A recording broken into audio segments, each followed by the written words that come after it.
हरे कृष्णा, राधे राधे। ओम नमो भगवते वासुदेवाय।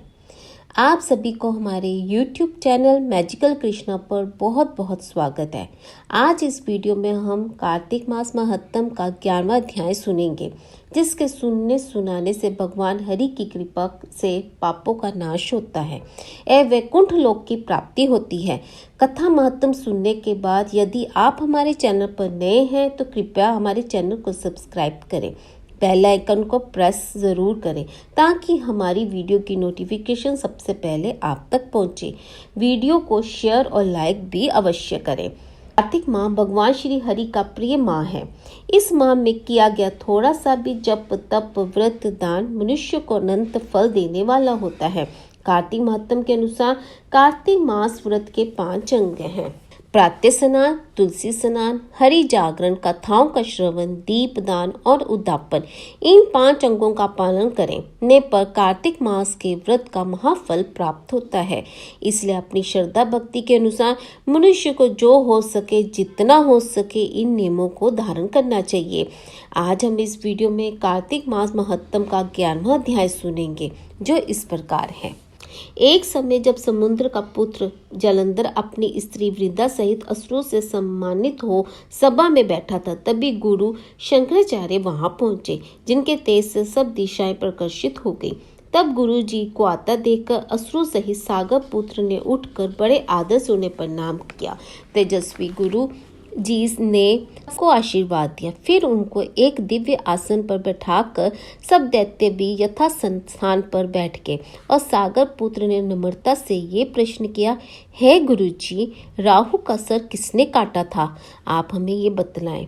इस पर श्री शंकराचार्य जी ने विरोचन पुत्र हिरण्यकश्यपु और उनके धर्मात्मा पौत्र का परिचय देकर देवताओं और असुरों द्वारा समुद्र मंथन के संक्षेप में सब कथा कहकर ये बतलाया कि जब समुद्र से अमृत निकला तो उसे देव रूप बनाकर राहु भी पीने बैठ गया।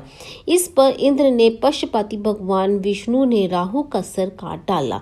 ये सुनने के साथ ही जलंधर ने नेत्र लाल हो गए और उसने बड़ा क्रोध किया। फिर उसने दसमर नामक दूत को बुलाकर गुरु का कहा हुआ सब वृत्तांत सुनाया और आज्ञा दी कि तुम शीघ्र ही इंद्रपुरी में जाकर इंद्र को मेरी शरण ले आओ।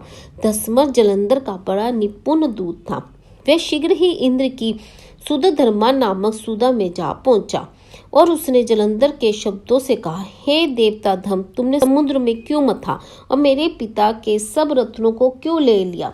ऐसा करके तुमने अच्छा नहीं किया। यदि तू अपना भला चाहते हैं तो उन सब रत्नों सहित देवताओं के साथ मेरी शरण आ, अन्यथा है सुराधम, मैं सत्य कहता हूँ कि तेरा राज्य ध्वस्त कह दूंगा।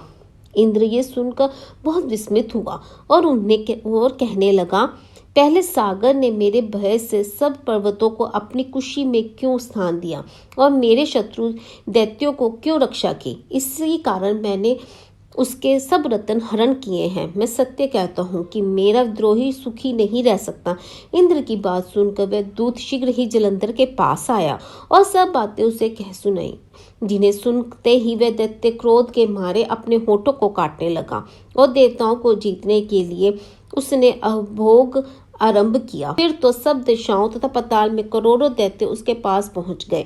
शुभ और निशुभ सेनापतियों के साथ मिलकर जलंधर इंद्र से युद्ध करने लगा। शीघ्र ही इंद्र ने नंद नवन में अपनी विशाल सेना उतार दी। वीरों की शंख ध्वनि और घोर गर्जन से इंद्रपुरी गूंज उठी। अमरावती छोड़कर देवता युद्ध करने चले। भयानक मार काट हुई। दोनों पक्षों के आचार्य अपने अपने मृतकों को जलाने लगे। असुरों के आचार्य गुरु शुक्र अपनी मृत संजीवनी विद्या से सब देव गुरु बृहस्पति द्रोणागिरी से औषधि लाकर मुर्दों को जिलाते रहे। इस पर जलंधर ने अपने गुरु शंकराचार्य जी से क्रोध होकर कहा, मेरे हाथ से मरे हुए देवता कैसे जी जाते हैं? जिलाने वाली औषधियां तो सब आपके पास ही हैं, फिर ये कैसे संभव है? इस पर श्री शंकराचार्य जी ने गुरुदेव श्री बृहस्पति जी द्वारा द्रोणागिरी से औषधि लाकर देवताओं को जलाने की बात कह दी।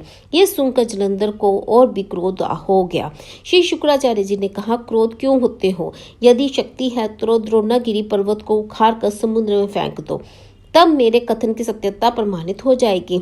इस पर जलंधर क्रोध होकर शीघ्र ही द्रोणागिरी पर्वत पर के पास जा पहुंचा और अपनी भुजाओं द्वारा उसे जड़ से उखाड़ कर समुद्र में फेंक दिया। ये भगवान शंकर का तेज था, इसमें जलंधर की कोई विचित्रता नहीं। तत्पश्चात वे सागर पुत्र युद्ध भूमि में आकर बड़े वेग से देवताओं का संहार करने लगा। जब गुरु बृहस्पति औषधि लेने के लिए द्रोणागिरी पर्वत पर पहुंचे तो द्रोणागिरी की जगह वहां पर उन्हें सूना मैदान मिला। तब वह भयभीत होकर देवताओं के पास गए और कहा कि युद्ध बंद करें, तुम लोग अब जलंधर को नहीं जीत सकोगे। पहले इंद्र ने जो भगवान शंकर का अपमान किया था, ये उसी का फल है। ये सुनकर देवता युद्ध की आशा त्याग अत्यंत व्याकुल हो इधर उधर भाग निकले। सिंधु सुत निर्भय होकर अमरावती के प्रविष्ट हो गया। इंद्र आदि सब देवताओं ने गुफाओं में शरण ली। बोल बांके बिहारी लाल की जय, राधे श्याम की जय।